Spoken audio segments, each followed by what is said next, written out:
আমার জীবনে শোনা আজকে জীবনে শ্রেষ্ঠ একটা গল্প আপনাদের সাথে শেয়ার করব। একদিন এক লোক এক জঙ্গলে হাইটা যাইতাছে।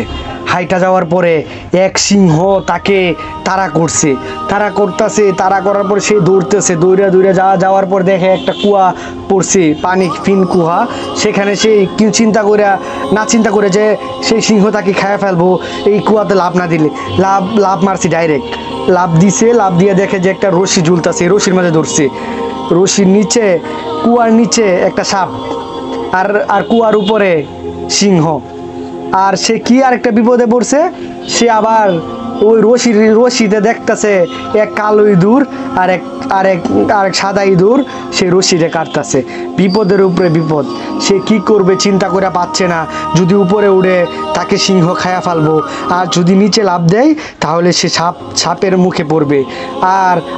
আরও বিপদ যে তার ইঁদুরে কাটতেছে, সাদা আর কালো ইঁদুরে তার রশি কাইটা ফেলতেছে। পরে সেই বিপদের মাঝে তার মাঝে একটা আনন্দ ঢুকে পড়ছে।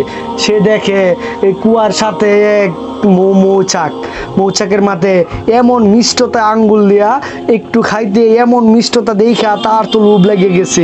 সে এমনভাবে খাওয়া শুরু করছে, এত মিষ্টি এমনভাবে খাওয়া শুরু করছে। সে খাইতে উপরে তাকা সিংহ, নিচে তাকা সাপ, আর ইঁদুরে কালো ইঁদুরের লাল ইঁদুর যে তার রশি কাটতেছে, ওই রশি কাটার কথা ভুইলা গেছে। ভুইলা গিয়ে আসে দুনু হাতে খাওয়া শুরু করছে। শুরু খাইতেই তো তার এই অবস্থাতেই মৃত্যু হয়েছে, যে নিচে পড়ে গেছে, সাপের মুখে পড়া সে এমনি মৃত্যুবরণ করছে। এই অতটুকু গল্পতে আমরা কি বুঝলাম?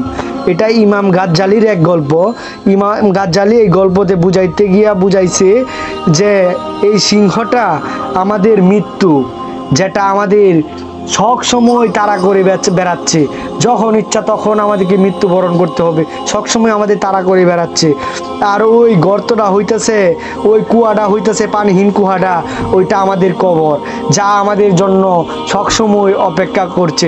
ওই সাপটা হইতেছে যে আমাদের কবর, ওই যে আমাদের জন্য অপেক্ষা করতেছে ওইটা। আর ওই কালো ইঁদুর আর লাল ইঁদুর হইতেছে, কালো ইঁদুর হইতেছে রাত, আর সাদা ইঁদুর হইতেছে দিন। আর ওই যে দেখছেন মৌচাকটা যে আছে, ওই মৌচাকটা হইতেছে আমাদের দুনিয়া, যার মুখে পইরা আমরা এই অতটুকু মিষ্টতার জন্য আমরা সব ভুলে গেছি। যে ওই যে আমাদের মৃত্যু আছে, কুল্লু নাফসিন যায়কাতুল মউত, আমাদের যে ওই কবরে যেতে হবে, ওইটা আমরা ভুলে গেছি। ওই যে অল্প মিষ্টতা আমরা খুঁজে বেড়াচ্ছি কই আছে, ওইটা এমনভাবে খাইতে আমাদের কখন যে মৃত্যু হয়ে যায় আমরা কোনো কিছু আল্লাহর কাছে নিয়ে যাইতে পারি না। আমরা অতটুকু লোভ সহ্য করতে পারি না। এতটুকু গল্পতে আমরা এটা, আপনাদের কি গল্পটা যদি ভালো লাগে থাকে অবশ্যই আমার চ্যানেলটা সাবস্ক্রাইব করবেন। আর সবসময় আমার ভিডিওগুলো পেতে হলে আমার চ্যানেল বেল আইকনে ক্লিক করে রাখবেন, আর সবার কাছে শেয়ার করে পৌঁছে দিবেন। সবাই ভালো থাকবেন। আসসালামু আলাইকুম।